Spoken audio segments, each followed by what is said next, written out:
ध्यान लगाया नाथ सिरों से घबराया, वन में जाकर ध्यान लगाया नाथ सिरों से घबराया, मन अपना मजबूत बनाया, गीत हम तेरे गाते हैं, मन अपना मजबूत बनाया, गीत हम तेरे गाते हैं। तेरे चरणों पर महावीर शीस दिन रात झुकाते हैं, देवी देव डराने आया उनके चले न कोई माया, देवी देव डराने आया उनके चले न कोई माया, आखिर मस्तक न झुकाया, गीत हम तेरे गाते हैं, आखिर मस्तक न झुकाया, गीत हम तेरे गाते हैं। तेरे चरणों पर महावीर शीस दिन रात झुकाते हैं, जग में घोर अंधेरा छाया,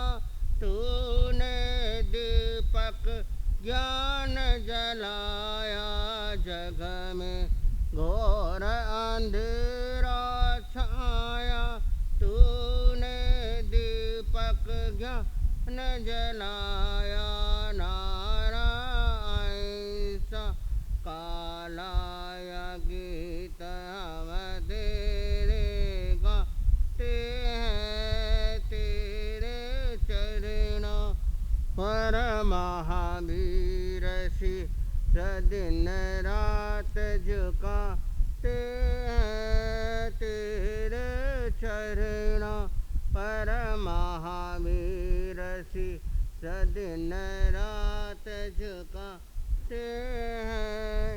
तेरी सुनकर अमृतवाणी भूले वीर जगत के प्राणी, तेरी सुनकर अमृतवाणी भूले वीर जगत के प्राणी, जय जय करते जग के प्राणी, गीत हम तेरे गाते हैं, जय जय करते जग के प्राणी, गीत हम तेरे गाते हैं। तेरे चरणों पर महावीर शीस दिन रात झुकाते हैं, तेरे चरणों पर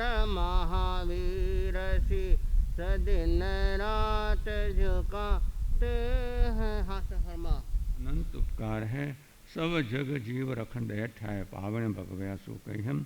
परमात्मा महावीर स्वामी ने जगत के सभी जीवों पर अनंत दया और करुणा की, और ये आनंद और मंगल का मार्ग, ये कल्याण का मार्ग, ये सुख शांति और समाधि का मार्ग, ये हमारी आत्मा के लिए हित का मार्ग, और ये हमारी आत्मा के लिए सच्चा रक्षा बंधन का मार्ग। आत्मा की सच्ची रक्षा किस तरह हो, ऐसा मार्ग श्रवण से श्रवण बनने का मार्ग परमात्मा ने सुकह्यम यानी अच्छी तरह कथित किया, क्योंकि अपने आचरण से उपदेश दिया।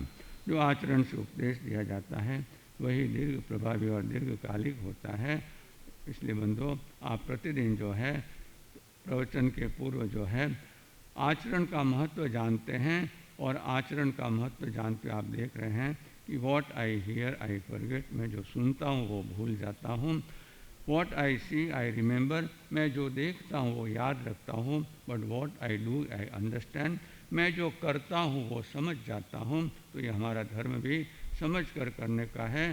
तो परमात्मा का अनंत अनंत उपकार है। और आपको प्रतिदिन जो है यहाँ तो जो है ये द्रव्य क्षेत्र और काल से आज रक्षाबंधन है, लेकिन आपको प्रतिदिन जो है प्रवचन के पहले क्या है सच्ची रक्षा का स्वरूप बताया है कि परमात्मा महावीर स्वामी सब जग जीव रखण दय ठाए। जगत के सभी जीवों की सुरक्षा कैसे हो, रक्षा कैसे हो, इसके लिए वे क्या बताते हैं, वे हमें उपाय बताते हैं। तो हमारे लिए तो क्या है प्रतिपल है और प्रति समय क्या है रक्षाबंधन है। क्योंकि आत्मा की रक्षा किससे होगी, आत्मा की रक्षा किससे होगी और आत्मा की रक्षा किससे नहीं होगी, है ना। इसको हम आज समझ ले, क्योंकि आज ये जो रक्षाबंधन का त्यौहार है, आज हमारे सामने तीन महान जो है अवसर है। एक तो ये रक्षाबंधन का हमारा एक त्यौहार है, दूसरे नंबर पे आज हमारे परम उपकारी गुरुदेव स्वामी जी श्री छगनलाल जी महाराज साहब, जिन्होंने हमारे परम आराध्य युग पुरुष गुरुदेव श्री कन्हैया महाराज साहब कमल को क्या है सांडराव में वैशाख शुक्ला छठ सम्वत 1988 के दिन क्या है भागवती दीक्षा मंत्र प्रदान किया था। तो ऐसे छगनलाल जी महाराज साहब की क्या है जन्म जयंती है। और तीसरा अवसर आप देखिए कि आज क्या है, ये श्रावण महीने का अंतिम दिन, ये श्रावण शुक्ला पूर्णिमा, और आप प्रतिदिन श्रवण कर रहे हैं, प्रतिदिन श्रवण कर रहे हैं कि हम अगर श्रावण महीने में अधिक से अधिक श्रवण करेंगे तो न केवल ये चातुर्मास, लेकिन क्या है हमारा जीवन भी क्या है सफल हो जाएगा, सिद्धत्व को हम प्राप्त हो जाएंगे। क्योंकि आप सुन रहे हैं कि श्रवण की महिमा, श्रवण की महिमा, श्रवणे नाणे विन्नाणे पच्चखाणे संजमे अणा सवे तवे चेव ओदाणी अक्रिया सिद्धि। श्रवण करने से श्रद्धा बनती है, श्रद्धा से हमें ज्ञान की उत्पत्ति होती है, ज्ञान से विज्ञान विवेक, और आगे बढ़ते बढ़ते आचरण के क्षेत्र में आकर संयम और तप से अपनी आत्मा को भावित करते हुए हम सदा सदा के लिए क्या कर सकते हैं, इसकी रक्षा ही नहीं सुरक्षा कर सकते हैं। आत्मा की रक्षा ही नहीं सुरक्षा कर सकते हैं, अच्छी तरह से रक्षा करते हैं। ऐसी रक्षा कि अब आगे जाकर क्या है इसको कोई रक्षा की आवश्यकता नहीं होगी, हमेशा हमेशा ये आत्मा सुरक्षित हो जाएगी। तो ऐसी रक्षा कब होती है, ऐसी रक्षा होती है बंधन से। ये बंधन से रक्षा होती है। लोक बंधन को जो है वो जो है अच्छा नहीं समझते हैं, मुक्त होना चाहते हैं, लेकिन अगर हमें आत्मा की सच्ची सुरक्षा करनी है तो हमें बंधन में आना पड़ेगा, और उस बंधन से हम क्या है मुक्ति को प्राप्त करेंगे। तो रक्षा कब होती है, रक्षा कब होती है। पूज्य गुरुदेव श्री कन्हैया महाराज साहब कमल जो एक एक शब्द की सुंदर व्याख्या फरमाते हैं, उनके शब्दों में कहे तो रक्षा के दो अक्षर कहते हैं कि जो र यानी रहता है, जो र यानी रहता है तो किस में रहता है, तो क्षा यानी क्षायिक भाव में, किसमें रहता है, जो रहता है क्षायिक भाव में उसी की रक्षा होती है। जो क्षायिक भाव में नहीं रहता है उसको क्या है संसार में जन्म मरण के चक्कर काटने पड़ते हैं। क्योंकि परमात्मा ने 5 प्रकार के भाव बता दिए, परमात्मा ने 5 प्रकार के भाव बता दिए हैं। उसमें जो है एक भाव जो है औपशमिक भाव है, एक क्षायिक भाव है, क्षायोक्षमिक भाव है, औदयिक भाव और पारिणामिक भाव। तो ये 5 भावों में पारिणामिक भाव तो, और ये भाव जो है जीव की संपत्ति है, ये अजीव में नहीं पाए जाते हैं, ये चेतन की संपत्ति है। तो औपशमिक भाव, क्षायिक भाव, क्षायोपशमिक भाव, उसके बाद में जो है औदयिक भाव और पारिणामिक भाव। तो संसार के जितने भी जीव हैं, संसार में कर्मों से बद्ध जितने भी जीव हैं उनमें औदिक और पायणिक भाव तो पाए ही जाते हैं। शाइव औक्षमिक और जो शायोपश्रमिक भाव है ये आत्मा के पुरुषार्थ के ऊपर डिपेंड करते हैं। हमारा पुरुषार्थ कैसा है? अगर कर्मों को क्षय करने का पुरुषार्थ है तो हमें क्षायिक भाव की प्राप्ति होगी और एक बार क्षायिक भाव की प्राप्ति होगी। और ये क्षायिक भाव दो जीवों में पाया जाता है। एक तो अरिहंत परमात्मा ने, जिन्होंने 4 घाती कर्मों का सदा सदा के लिए क्या कर दिया है? क्षय कर दिया है। ज्ञानावर्णीय, दर्शनावर्णीय, मोहनीय और अंतराय कर्म, ये जो आत्मा के गुणों का घात करते हैं उनका सदा सदा के लिए क्षय कर दिया है, इसलिए वे क्षायिक भाव में रहते हैं। और सिद्ध परमात्मा जिन्होंने 8 ही कर्मों को सदा सदा के लिए क्षय कर दिया है, घाती और अघाती दोनों को क्षय कर दिया है, तो उनमें क्या रहता है? उनमें भी क्षायिक भाव रहता है और वे सदा सदा के लिए सुरक्षित है, क्योंकि उन्होंने हमेशा हमेशा के लिए संसार पर क्या है? चौकड़ी लगा दी है। तो रक्षा यानी जो यानी रहता है क्षायिक भाव में। अब क्षायिक भाव में कौन नहीं रहता है और उसका कारण क्या है? तो क्षायिक भाव में हम क्यों नहीं आते हैं? तो रक्षा का उल्टा कर दो आप, रक्षा का उल्टा कर दो तो क्या होता है? क्षार। क्षार को हम हमारी भाषा में कहते हैं खार। खार हमारे मारवाड़ में कहते हैं वो तो खारो है, अन्य तो घनी खार है। राग और द्वेष, तो द्वेष को खार कहते हैं। तो खार शब्द हमें कहता है कि जो खा यानी खा जाता है। क्या कहता है? खा यानी खा जाता है। तो किसको खा जाता है? तो यानी रतन को, यानी रतन को। और रतन कौन होता है? जो यानी रहता है तन में। तो तन में कौन रहता है? हमारा जीव। तो जो आत्मा के गुणों को जो खा जाता है वो खार है। और खार का ही बड़ा भाई क्या है? राग है। राग और द्वेष जो है यही क्या है? यही जो है हमारे जीवन के गुणों को खाने वाले हैं। परमात्मा फरमाते हैं रागो यो दोषो ये कम्मबीयम कम्मम च मोहप भवम वयंती कम्मम च जाई मरणस्य मूलम दुखम च जाई मरणम वयंती। तो बंधु जो है ये जो राग और द्वेष है ये खार है। ये क्या करते हैं? यही कर्म के बीज है और इनसे जो है मोह उत्पन्न होता है, मूढ़ता उत्पन्न होती है। जैसे आप देखिए कि कोई शराब पिया हुआ जो नशे में धुत व्यक्ति है और वो क्या है? रास्ते में पड़ा है ना, मूढ़ है और रास्ते में पड़ा है और कोई कुत्ता आकर क्या है? उस पर क्या है? लघु शंका करता है तो भी वो उसको लगता है जैसे मैं शरबत पी रहा हूँ, है ना, क्योंकि मूढ़ है। संसार के दुखों को जो है सुख समझते हैं, वे भी क्या है? मूढ़ बने हुए हैं। तो ये राग और द्वेष के कारण क्या है? मोह की उत्पत्ति होती है, मूढ़ता आती है। उसके कारण हमारे जीवन में कर्म बनते हैं और कर्म से क्या है? जन्म मरण का चक्कर शुरू हो जाता है और हमारी सुरक्षा नहीं होती है। जन्मे और मरे यही चक्कर चल रहा है। तो इसलिए हमारे महामंत्री गुरुदेव एक दोहा फरमाते थे, एक मुक्तक फरमाते थे कि क्या कहे अहबाब। अहबाब उस शायर का नाम है जिसने बनाया है कि क्या कहे अहबाब क्या कार्य नुमाए कर गए। यानी आपने जन्म लेकर कौन सा महान कार्य कर दिया। क्या कहे अहबाब क्या कार्य नुमाए कर गए। बीए हुए, जन्म लेकर बड़े हुए, पढ़ाई की और बीए हुए। आजकल तो बीए को कोई पूछता नहीं, लेकिन किसको पूछता है? एमबीए को, है ना। तो हम क्या कह सकते हैं कि क्या कहे अहबाब क्या कार्य नुमाए कर गए। एमबीए हुए, नौकरी की, पेंशन मिली और मर गए। बस यही ज़िंदगी है ना, यही ज़िंदगी है। तो ऐसे ज़िंदगी पूरी हो जाती है, ऐसे जन्म मरण के चक्कर हमारे चलते रहते हैं। तो उसका कारण क्या है? ये मोह और ये कर्म है और राग द्वेष है। ये खार है, खा जाता है जो रतन के गुणों को। तो ऐसे खार से बचना है। तो खार का उल्टा रखा यानी रक्षा करनी है। तो रक्षा किसकी करनी है? आत्मा की। और वो आत्मा की रक्षा किससे होगी? बंधन से। वो बंधन से स्वच्छंदता से नहीं होगी, लेकिन हम बंधन में रहेंगे, गुरु के बंधन में रहेंगे, संयम और तप के बंधन में रहेंगे। और जो है परमात्मा ने जो जो हमारे लिए प्रोटोकॉल बनाया है उसके बंधन में रहेंगे तो हमारी आत्मा की क्या होगी? सुरक्षा होगी। इसलिए महामंत्री जी गुरुदेव फरमाते थे कि ये हमारी भारतीय संस्कृति, ये भारतीय संस्कृति जो है ऋषि प्रधान है, कृषि प्रधान है और पर्व प्रधान है। कौन सी है?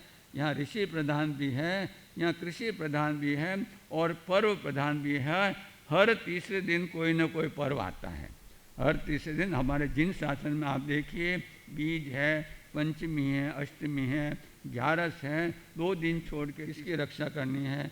देह की रक्षा तो हमने अनंती बाहर की। जिस भव में भी गए वहाँ क्या की हमने? इस देह की रक्षा की, लेकिन इस देह ने हमको क्या दिया? दगाई ही दिया। इस देह ने हमको क्या है? कभी भी हमारी सुरक्षा नहीं की।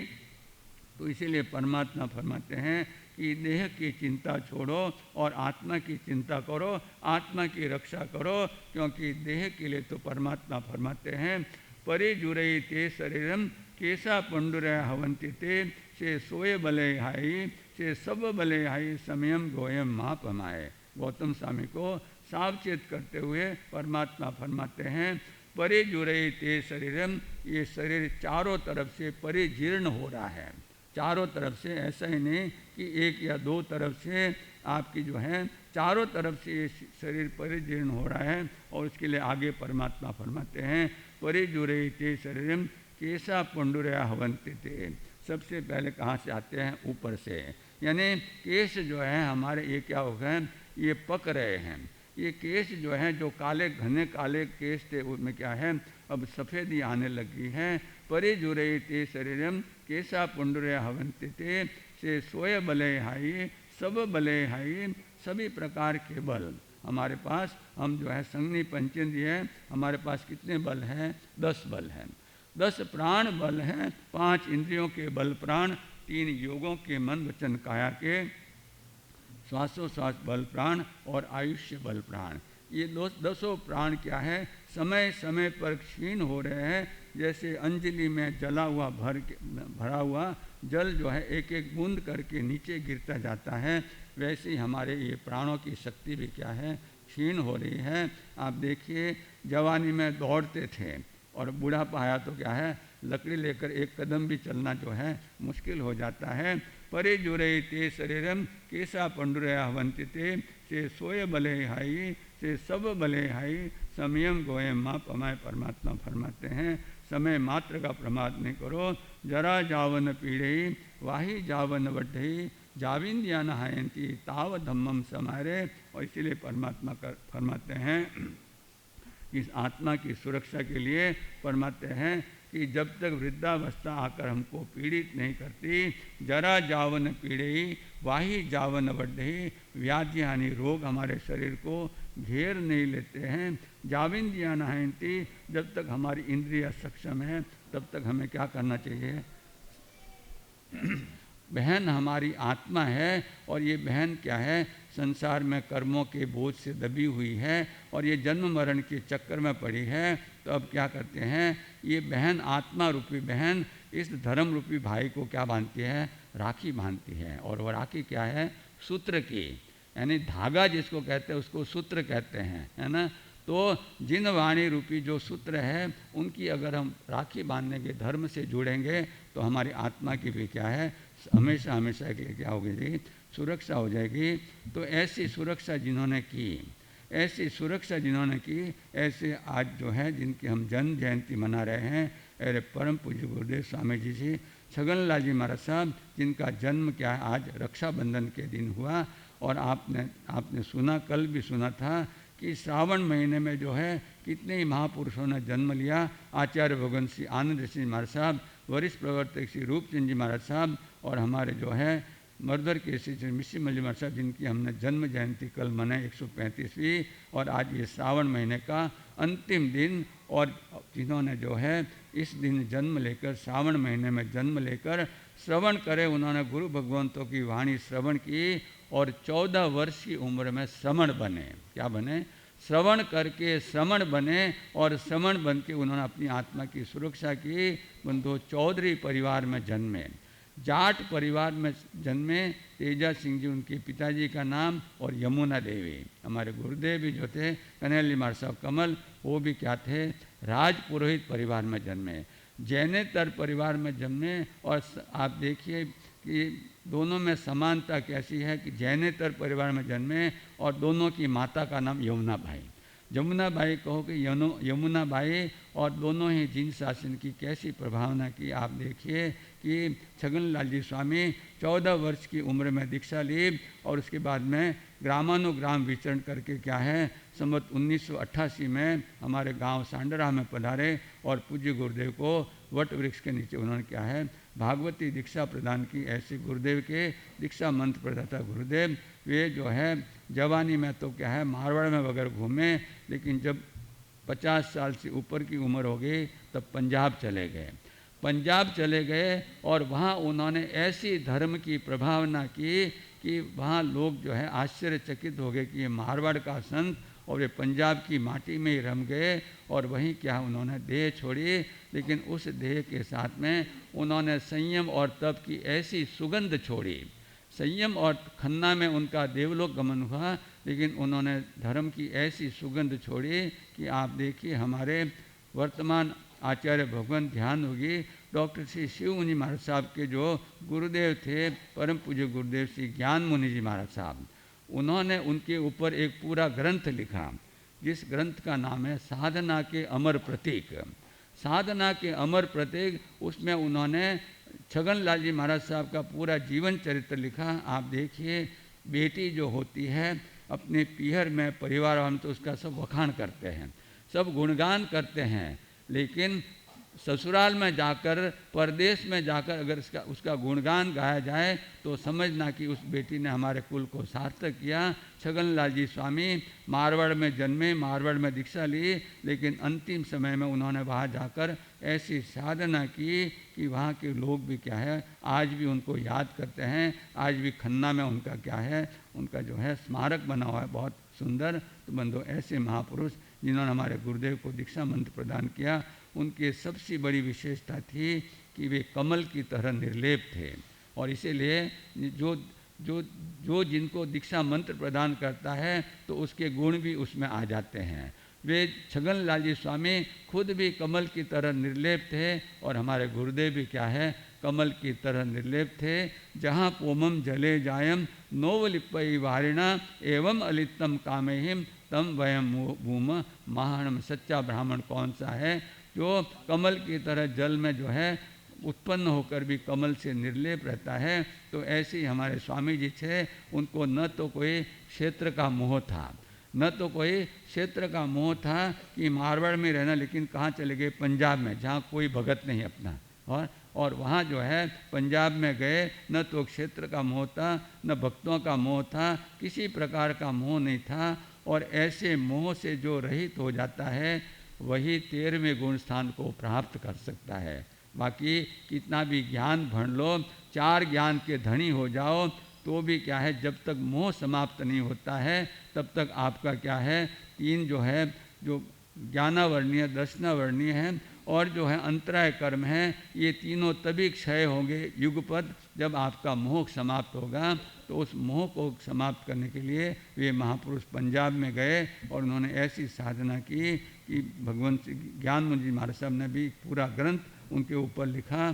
तो ऐसे महापुरुष के चरणों में नमन करते हैं कि वास्तव में उन्होंने पूनम के दिन जन्म लेकर अपनी आत्मा के पूनम के चांद की तरह उन्होंने चमकाया।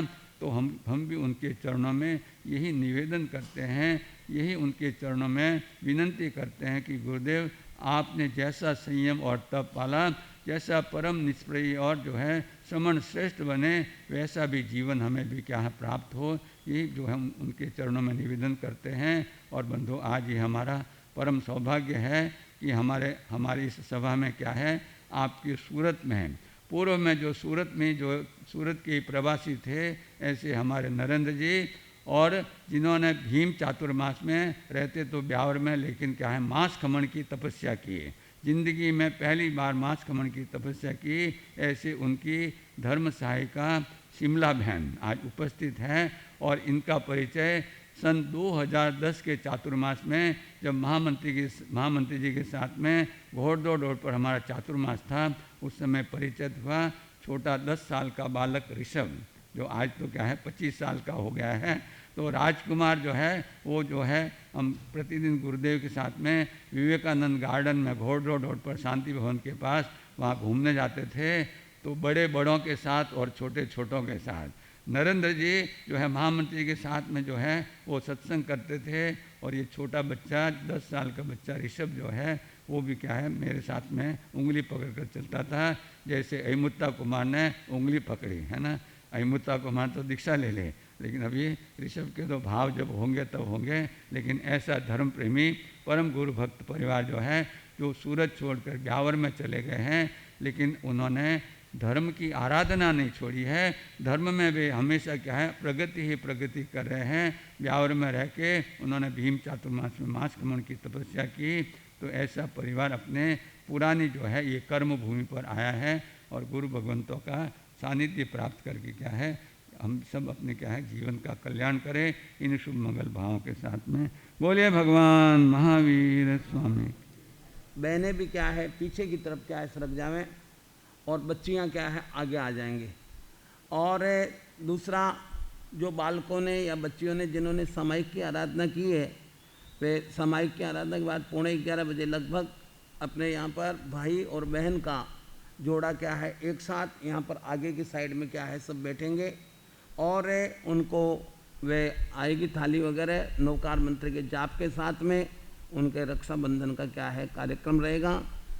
है जो बहन भाई के राखी बांधेगी, और बहनें हैं जो पीछे की तरफ रहेगी, तो फिर बाद में क्या है ये आगे के साइड में पूरा यहाँ पर ये रहेगा बालक बालिकाओं का कार्यक्रम। अतः आप उस ढंग से व्यवस्था करें।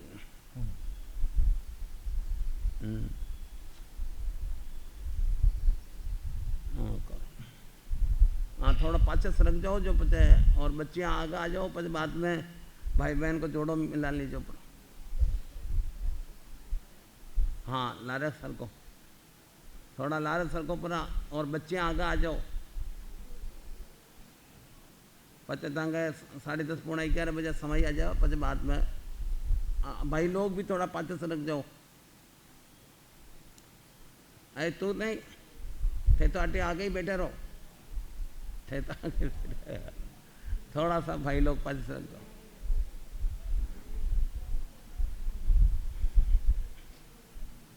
हाँ भाई बहन के जोड़े में बाहर से भी जो आए हैं दूसरे क्षेत्रों से, वे भी उसमें क्या है बैठ सकेंगे, और वह जोड़ा अपना बनाकर फिर बैठेंगे बाद में।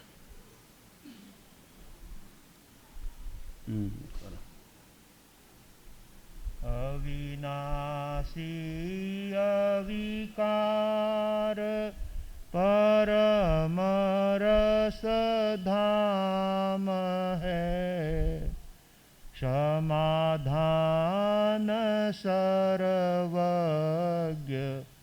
सहज अभिराम है, शुद्ध बुद्ध अविरुद्ध अनादि अनंत है, जगत शिरोमणि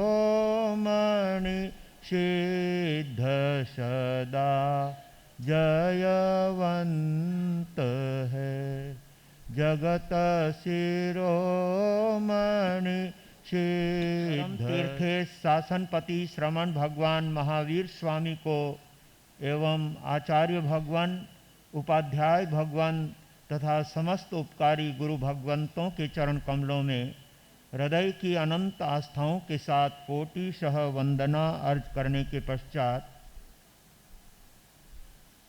मानव कर ले भजन, मानव कर ले भजन, पाया मनुष्य जन्म, पाया मनुष्य जन्म, फिर नहीं आना, जीवन अपना ये सफल बनाना, जीवन अपना ये सफल बनाना, समझो दुनिया सराय का मेला, समझो दुनिया सराय का मेला, भक्त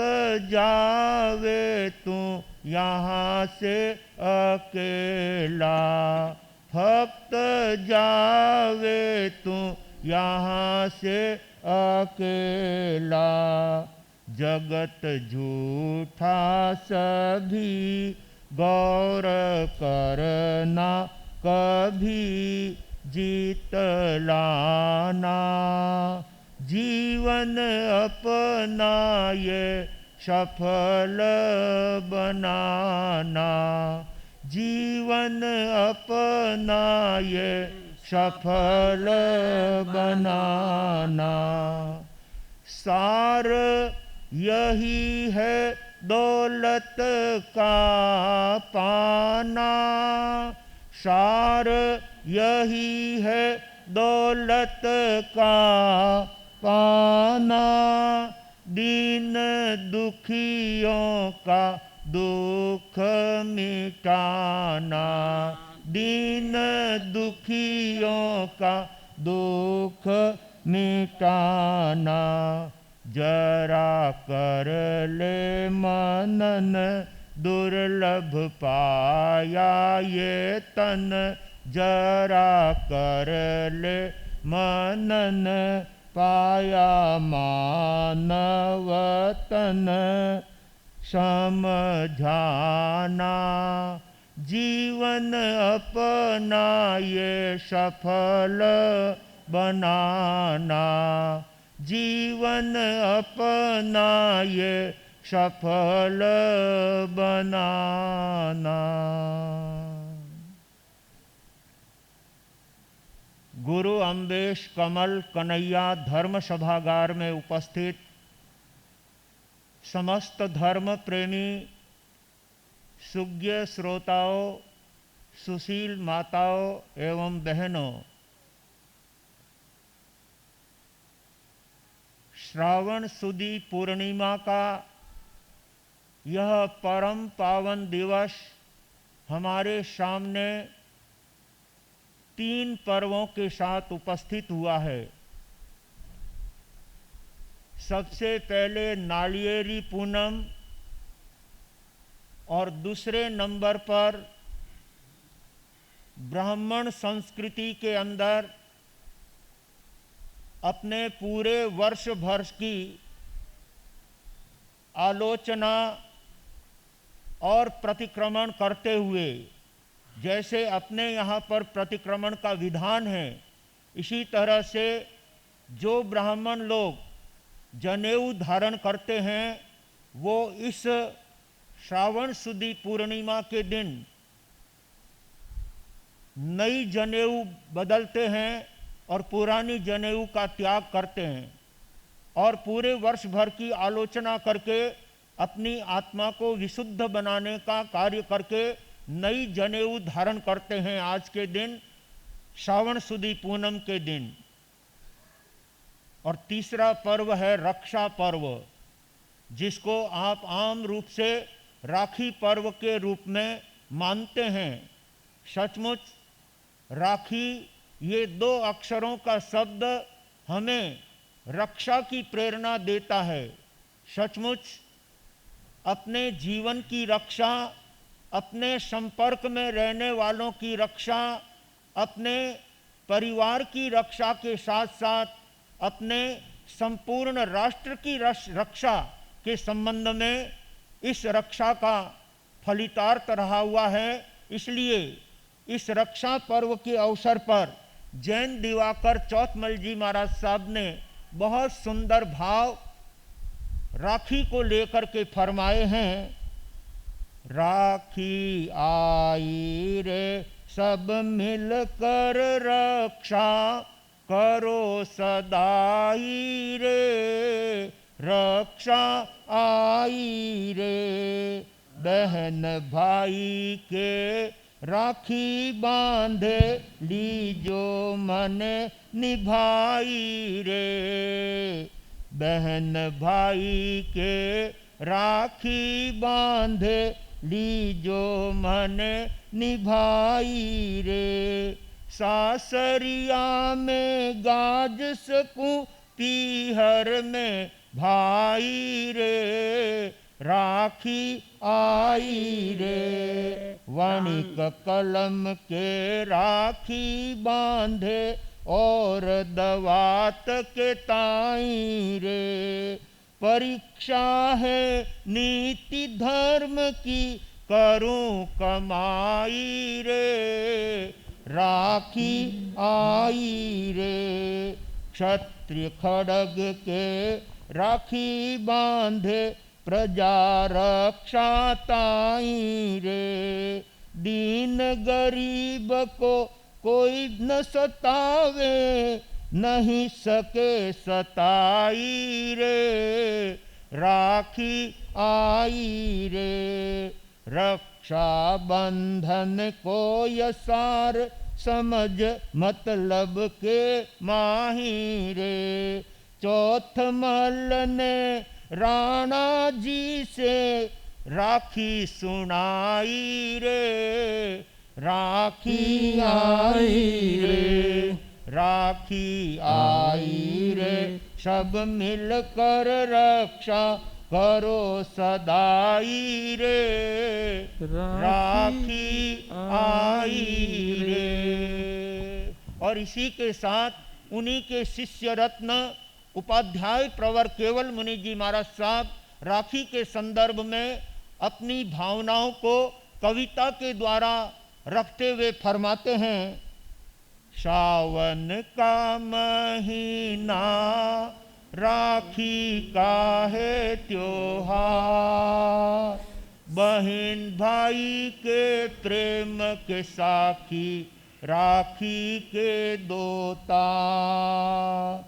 रिम झिम करता सावन है आया, रिम झिम के मीठे गीत गाता है सावन।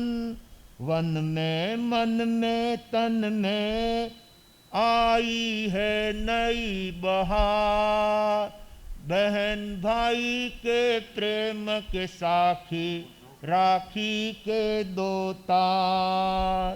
भाई के हाथों में राखी चमकती, देख देख बहिना की आंखें दमकती। हृदय में खुशी का कोई ना पारावार, बहन भाई के प्रेम के साखी, राखी के दो तार। राखी है प्रेम की अनूठ निशानी, चुप चुप कहती है प्रीति पुरानी। दीदी के लिए रखना सदा तू खुला द्वार, बहन भाई के प्रेम के साखी, राखी के दो तार। दुख में जो माँ का जाया भाई ना संभाले, आँखों पे चश्मा डाले कानों पे ताले। बहन को फिर रहेगा बोलो किसका आधार, भाई बहन के प्रेम के साखी, राखी के दो तार। रुक्मणी ने भी कहा भाई जल्दी आना, प्यारे पियर के पेड़ जल्दी दिखाना। केवल मुनि ने राखी ने झुकाई है तलवार, बहन भाई के प्रेम के साखी, राखी के दो तार।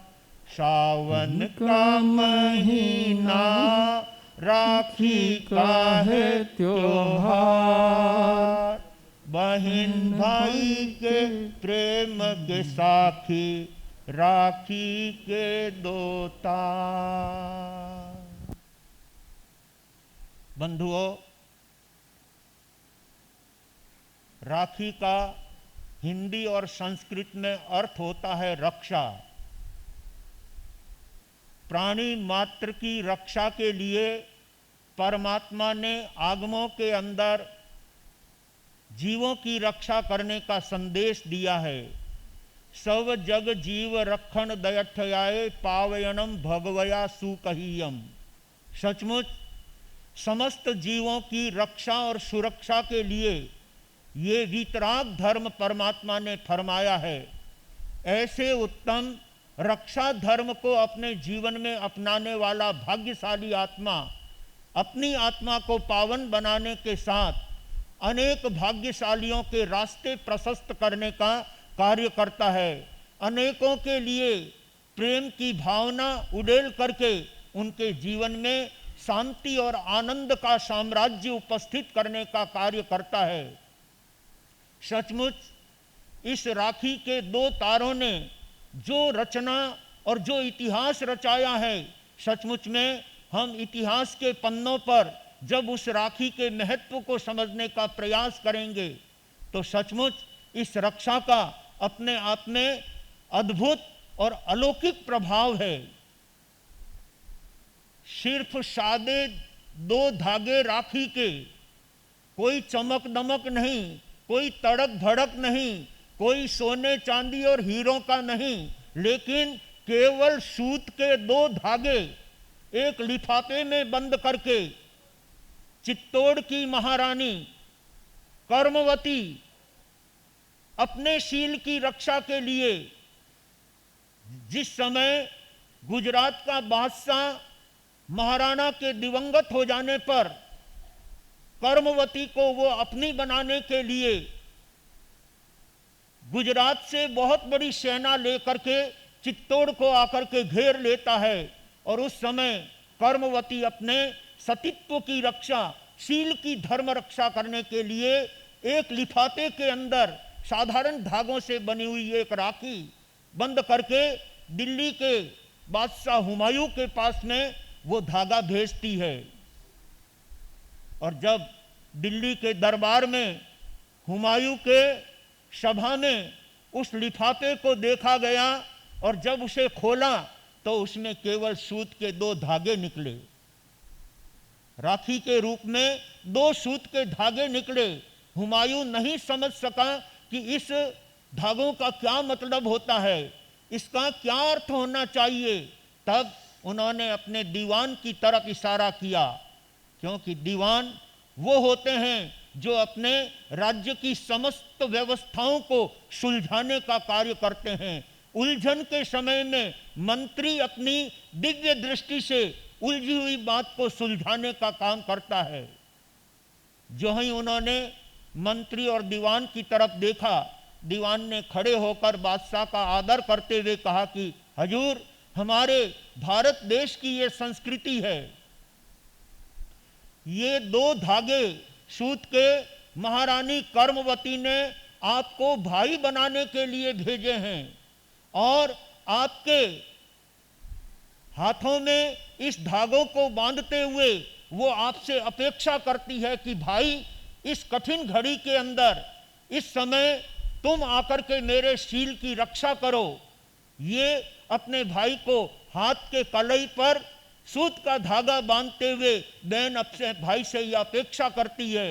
हजूर, कर्मवती ने ये लिफाफे के अंदर धागे भेज करके आपको अपना भाई बनाया है और अपने शील धर्म की रक्षा के लिए आपको आह्वान किया है।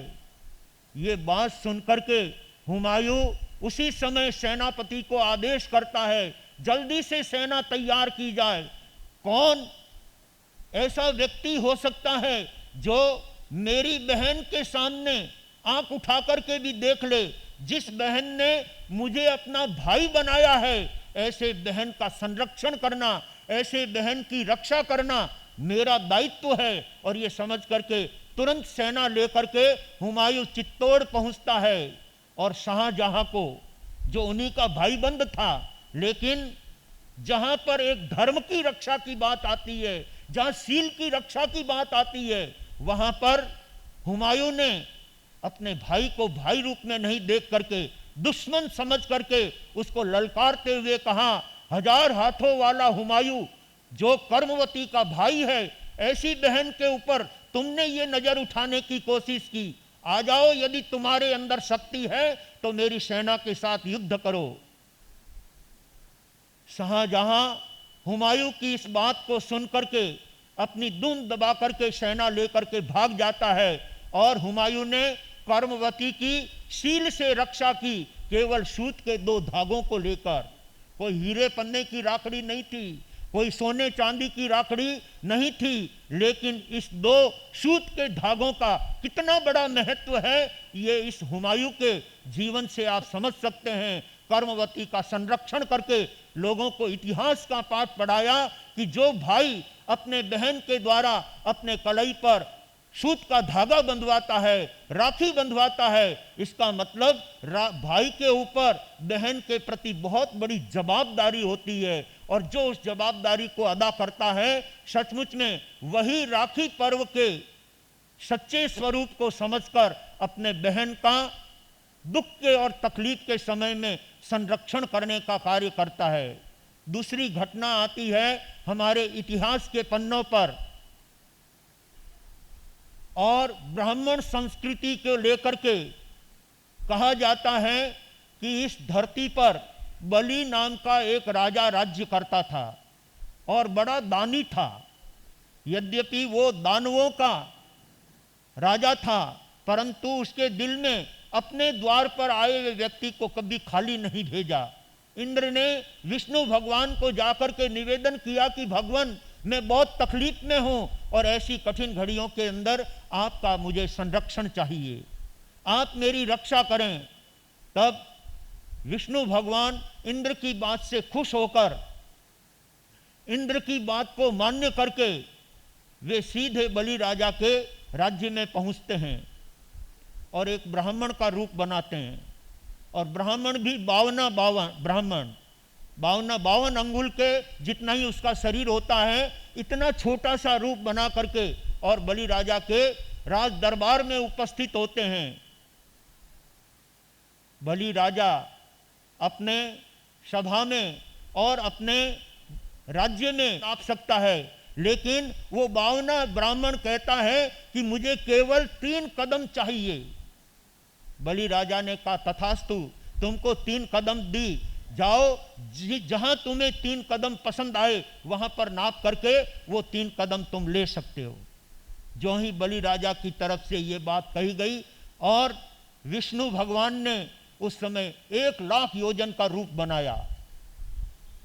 1,00,000 योजन जितना उन्होंने रूप बनाया, इतना बड़ा रूप बनाया कि उन्होंने 2 कदम में उसके पूरे राज्य को नाप लिया। और फिर विष्णु भगवान ने कहा कि बोलो, अब मैं तीसरा कदम कहां रखूं? 2 कदम में पूरा राज्य नाप लिया, तीसरा कदम कहां रखूं ये बताओ। तब बलि राजा वचन में बंधा हुआ था, उसने कहा कि मैं अपनी बात को कभी खाली नहीं जाने दे सकता। आपने 3 कदम मांगे हैं और मैंने आपको 3 कदम दिए हैं, उसमें आपने 2 कदम के अंदर मेरे पूरे धरती को नाप लिया है, तो तीसरा कदम मेरे मस्तक पर रखिए। कहते हैं विष्णु भगवान ने उनके मस्तक के ऊपर तीसरा कदम रखा और वो कदम रखते ही बलि राजा ठेठ तीसरी पाताल में पहुंच गया। उनके पैर के दबाव से बलि राजा ठेठ तीसरी पाताल में पहुंच गया।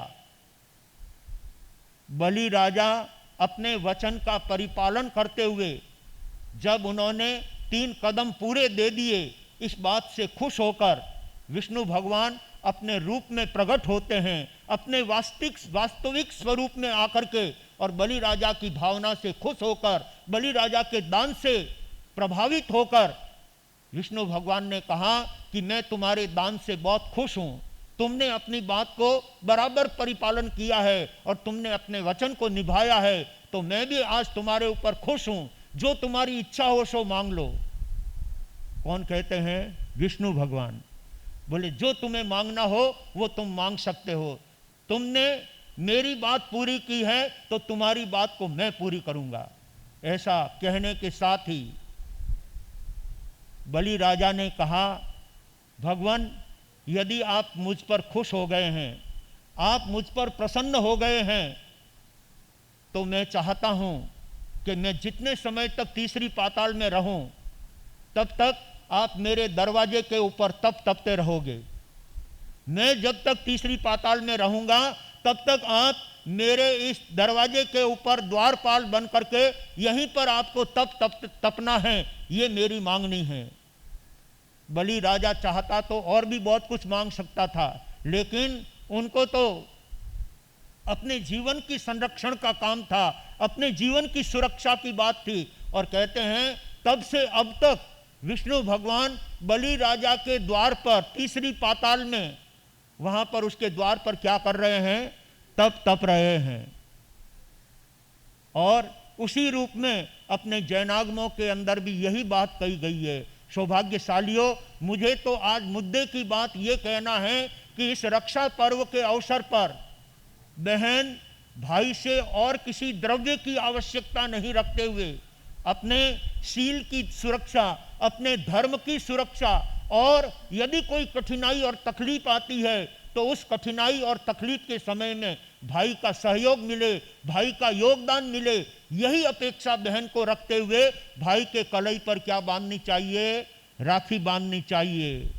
परंतु अगर बहन भाई के राखी बांधने गई हो और वहाँ पर राखी बांधने के बाद भाई साहब ने 500 का नोट नहीं रखा, वहाँ पर भाई ने अपनी बहन के हाथ में कुछ अच्छे पैसे नहीं थमाए और थोड़ी बहुत रकम दे करके कह दिया कि बहन ये ले जाओ, तो इतने मात्र से बहन विचार करती है कि मैंने तो भाई के कितनी भावनाओं से राखी बांधी है और उसके बदले में 100, 150, 200 रुपये दे करके और मुझे ये विदा कर रहे हैं। ये पैसों का देन लेन नहीं है राखी, ये किसी भी वस्तु विशेष का महत्व इस राखी के साथ नहीं है। राखी का महत्व एकमात्र अपने जीवन की रक्षा के लिए है, अपने शील धर्म की रक्षा के लिए है।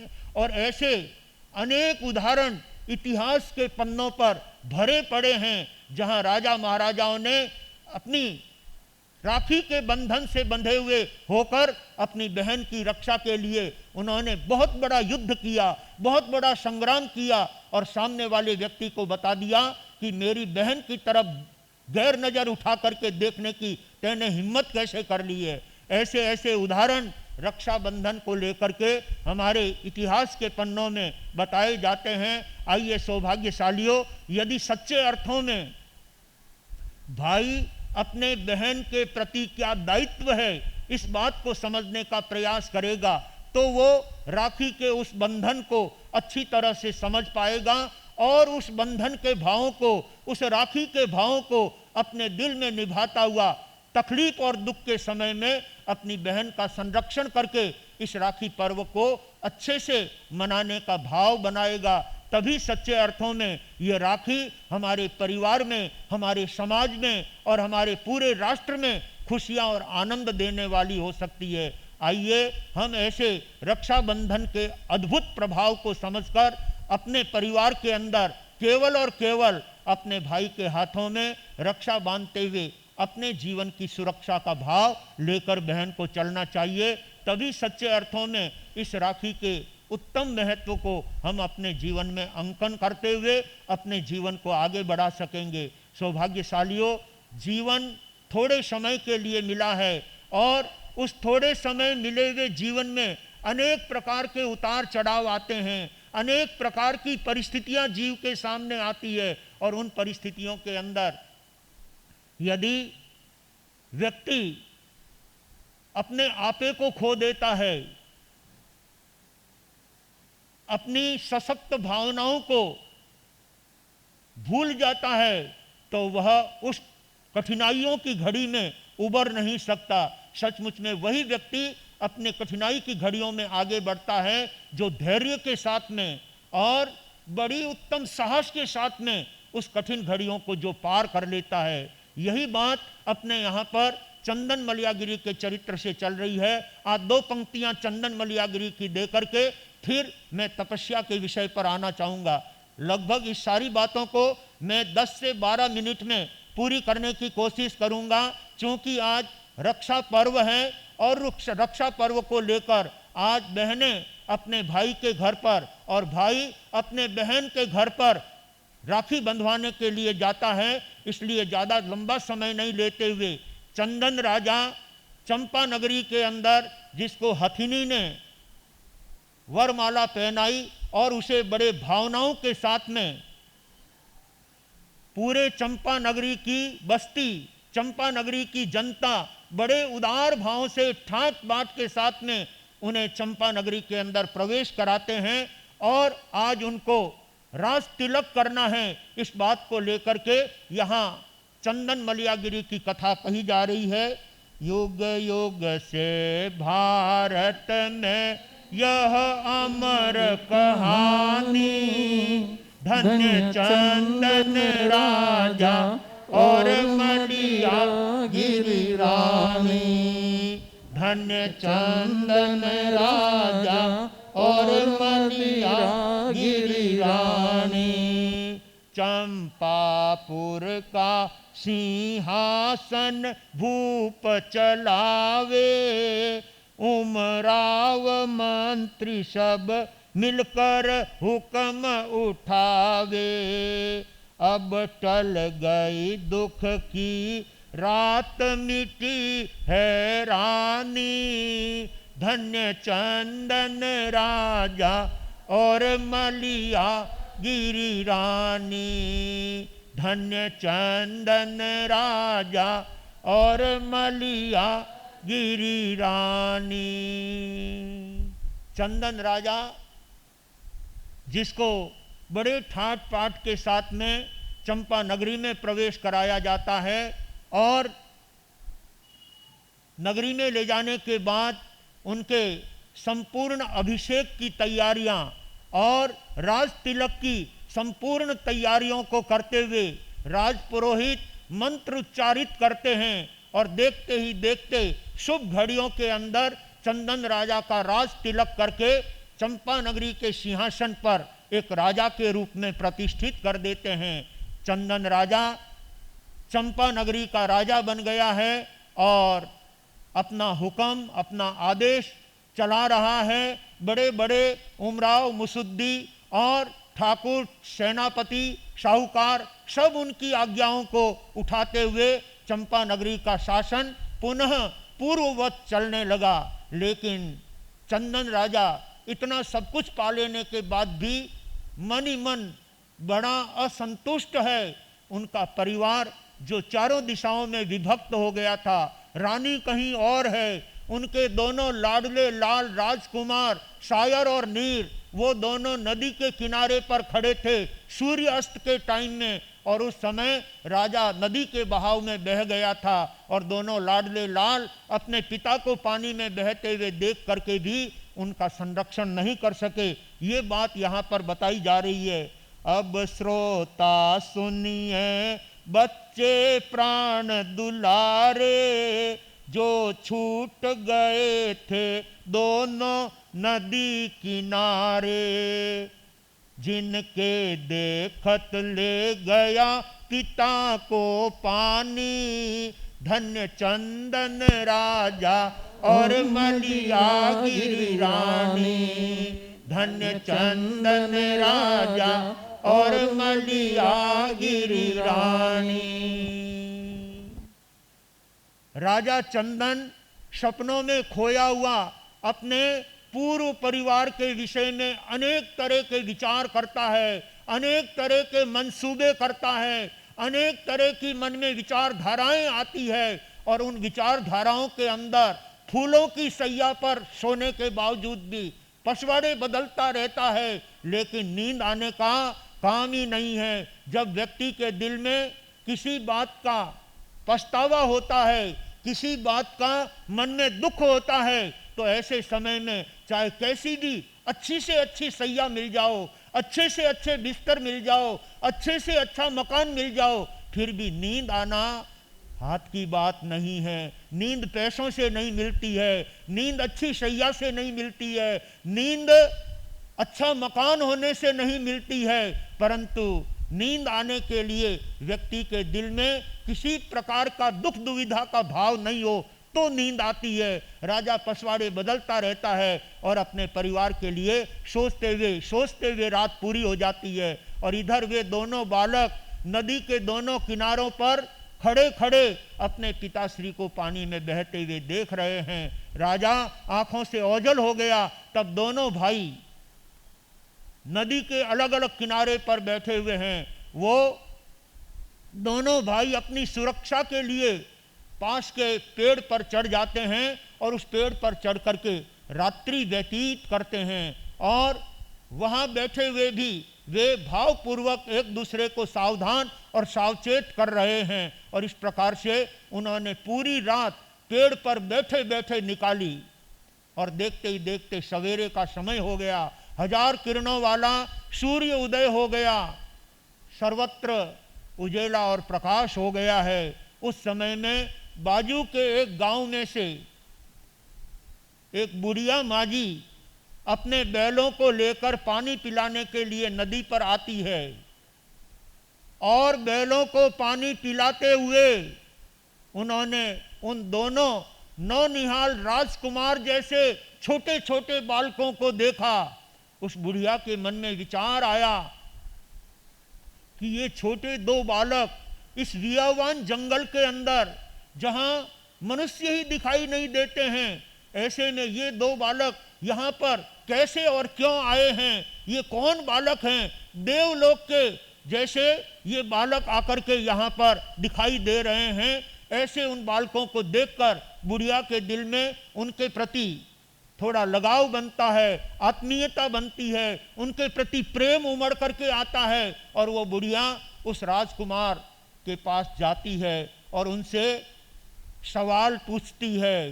क्या सवाल पूछेगी और राजकुमार क्या जवाब देंगे, ये बात तो आगे क्रमशः इस चरित्र को सुनेंगे तब पता चलेगा। लेकिन उन दोनों राजकुमारों के लिए कोई एक सहयोगी, कोई एक सहारा, दुख के समय में कोई उनको पूछने वाला आ गया है। इस बात को लेकर के राजकुमार बड़े प्रसन्न हैं। और बुढ़िया माँ जी के प्रश्न का जवाब राजकुमार क्या देंगे और ये सारी बातें सुनकर के बुढ़िया माँ जी आगे क्या कदम भरेगी, उन राजकुमारों के लिए, शायर और नीर के लिए उस बुढ़िया माँ जी के मन में क्या विचार आते हैं। जिनके हृदय के अंदर दया के भाव होते हैं, करुणा के भाव होते हैं, किसी के प्रति अपने मन के अंदर अच्छे भाव हुआ करते हैं, वही किसी का संरक्षण कर सकता है। सचमुच में बुढ़िया माँ जी उन राजकुमारों के पास खड़ी है और अपने मन की बात उनसे पूछती है।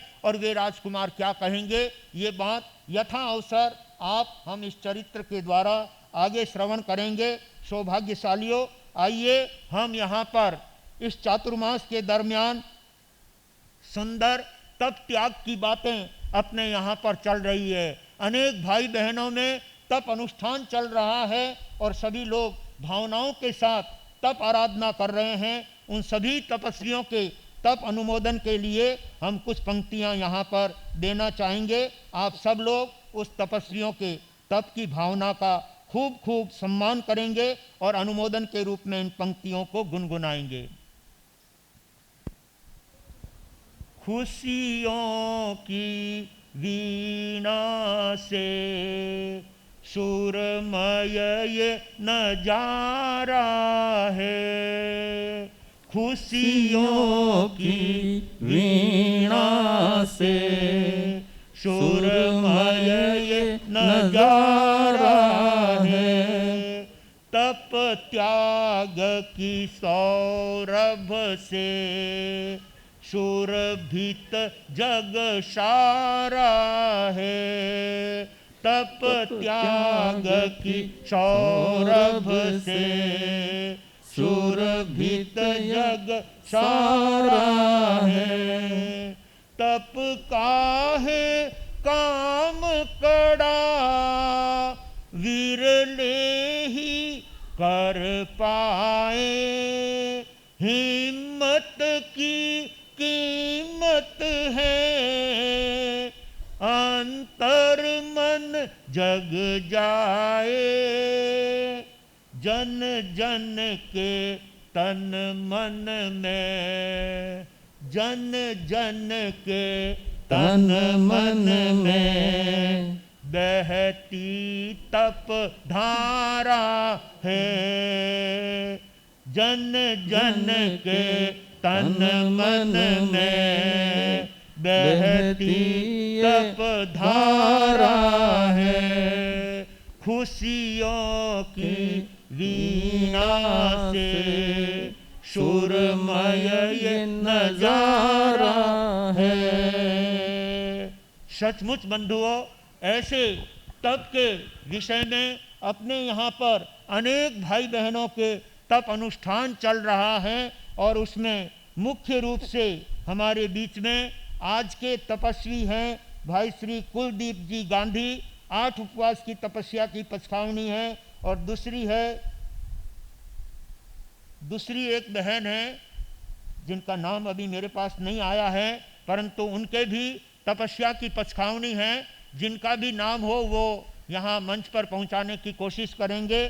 सचमुच कुलदीप जी गांधी ने अपने इस जीवन काल में वैसे अनेक बार 28, 9, 11 की तपस्या की है। इस बार भी उन्होंने गुरुदेवों का सानिध्य प्राप्त करके 8 उपवास की तपश्चर्या करके अपने गांधी परिवार का गौरव बढ़ाया है और सभी तपस्वियों की तप अनुमोदना करते हुए सभी तपस्वियों के तप के लिए हम सदा उनके अनुमोदन के लिए तैयार रहेंगे और उनका तप अनुमोदन करते हुए हम भी अपनी आत्मा को तप से जोड़कर इस चातुर्मास का सही लाभ उठाने का प्रयत्न करेंगे। सचमुच अनेक भाई बहन तप के क्षेत्र में जूझ रहे हैं और अपनी सुंदर तपस्या की आराधना कर रहे हैं। इस कड़ी में अपने यहाँ पर मिहिर दिनेश कुमार जी दत्त जिनके आज 27वां उपवास है, श्रीमान धनराज जी साहब ओस्तवाल जिनके आज 20वां उपवास है, श्रीमती वर्षा जी बोहरा जिनके आज 20वां उपवास है, श्रीमान ललित कुमार जी गौतम चंद जी मेहता इलाव उनके भी आज 19 उपवास की तपस्या है। और इसी तरह से हमारे धर्म संघ की सशक्त महिला श्रीमती डिम्पल बहन पारसमल जी मारू जिनके आज 9 उपवास की तपस्या है। इन सभी तपस्वियों के अभी निरंतर क्रमशः आगे बढ़ने की भावना है। उन सभी तपस्वियों के सुख शाता की मंगलमय कामना करते हुए वे अपने तप में निरंतर आगे बढ़ते हुए अपनी आत्मा को पावन बनाए और संघ का गौरव बढ़ाए। इन्हीं अपेक्षाओं के साथ मैं अपनी बात को यहीं पर विराम देते हुए तपस्वियों के तप के प्रत्याख्यान होंगे। उससे पहले मंगल पाठ, प्रथम मंगल पाठ। चत्तारि मंगलम अरिहंता मंगलम सिद्धा मंगलम शाहु मंगलम केवली पन्नतो धमो मंगलम। चत्तारि लोगुत्तमा अरिहंता लोगुत्तमा सिद्धा लोगुत्तमा शाहु लोगुत्तमा केवली पन्नतो धमो लोगुत्तमो। चत्तारि शरणं पवज्झामि अरहंते शरणं पवज्झामि सिद्धे शरणं पवज्झामि शाहु शरणं पवज्झामि केवली पन्नतम धम्मम शरणं पवज्झामि। 4 मंगल 4 उत्तम 4 शरणा और दूजा कोय जो भव्य प्राणी आदरे अक्षय अमर पद हो। आप सभी को कामरेज श्री संघ की ओर से मेरा सादर जय जिनेन्द्र।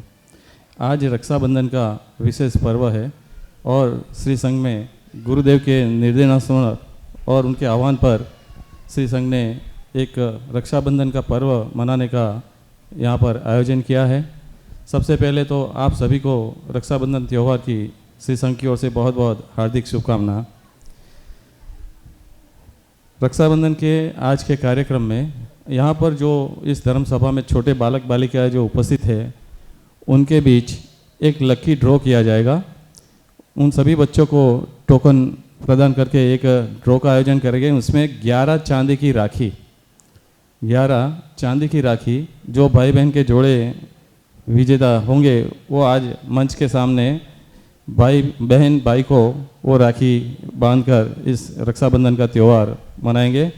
उस बहन के लिए वो जो राखी बांधने की जो मतलब में सामग्री होती है, थाली, राखी, कुमकुम एवं चांदी की जो राखी है वो आज के संपूर्ण कार्यक्रम के हमारे लाभार्थी है श्रीमान हरीश कुमार जी, साईं कुमार जी मेहता, देवगढ़ कामरेज। यह संपूर्ण कार्यक्रम के लाभार्थी मेहता परिवार है। उन्हें भी श्री संघ की ओर से मैं बहुत बहुत हार्दिक धन्यवाद ज्ञापित करता हूं। और युवा अध्यक्ष नवीन जी से कहूँगा ड्रॉ की जो प्रोसीजर है वो आगे आ जाइए आप। पहले हाल बिठा भाई व्यवस्था करने पड़े, भाई बहन ने साथ बिठाना पड़ने। वो जो लक्की ड्रॉ में निकलेंगे वो भाई बहन को साथ में खड़े करके फिर यहाँ पे पहले भाई बहन का जोड़ा ने बिठाओ, पहले बैठाना है इनको। मतलब आगे बढ़ने के भाव हो तो श्री संघ की ओर से हमें बहुत बहुत धन्यवाद। वो अपनी तपस्या में निर्विघ्न गुरुदेव के आशीर्वाद के साथ एवं सांसन देवी की कृपा से अपनी तपस्या में आगे बढ़े, यही मंगल भाव। और जो पचकान कराने जिनकी बड़ी तपस्या है वो पचकान करने के लिए अपने स्थान पर खड़े हो जाएं। और मैं महिला कार्यकर्ता एवं युवक कार्यकर्ताओं को कहूँगा, जो भी बच्चे भाई बहन की जोड़ी के रूप में आज यहाँ भवन पर उपस्थित है, कृपया आगे उसे बिठा देवे लाइन में। कर्णमुक्कम विसार विस्निन्नासम मंगल कल्याण आवासम विसार पुलिंगवंतम कंठेधारी जो स्वयं मोतस्य गह रोगमारी दुष्ट जरा जंति वसामम चिट्ठो दूरे मंतो तुझ प्रणामो विभो फलो तादेव जज्ज बोइंग भवे भवे पास जिन चंद आपका नो उपास का विषम बत्तम बत गए तिवियम प्यारस्पन खायम सायम अनथा भोगेनम सहसा गारेणम सब समाई वत्या गारेणम वस्ते। तपस्या करने वालों को सब सम्मान में उत्साह बताएंगे और इन छोटे छोटे बालक बालिकाओं को जो हमारे समाज की धरोहर है और हमारे उन बालक बालिकाओं का उत्साह भी वर्धन करना है। ये बहन भाई के रूप में आज रक्षाबंधन के अवसर पर 3 उपवास, 5 उपवास, धन्यवाद, 5 उपवास। बोलिए भगवान महावीर स्वामी की जय हो। धन्यवाद। उन्हीं के परिवार से कौन है नाम पहुंचाए उत्तम 5 उपवास, धन्यवाद, क्या बात है। 5 उपवास और कोई भाग्यशाली बोलेगा तो उनको आगे बढ़ने का मौका मिलेगा। 5 उपवास 1 बार, 5 उपवास 2 बार और 5 उपवास 3 बार। बोलिए भगवान। और कालिया परिवार से श्रीमान जगदीश जी कालिया चिलेश्वर रजत मुद्रा के बहुमान के लिए कालिया परिवार से पुरुष सभी शांति बनाए रखे।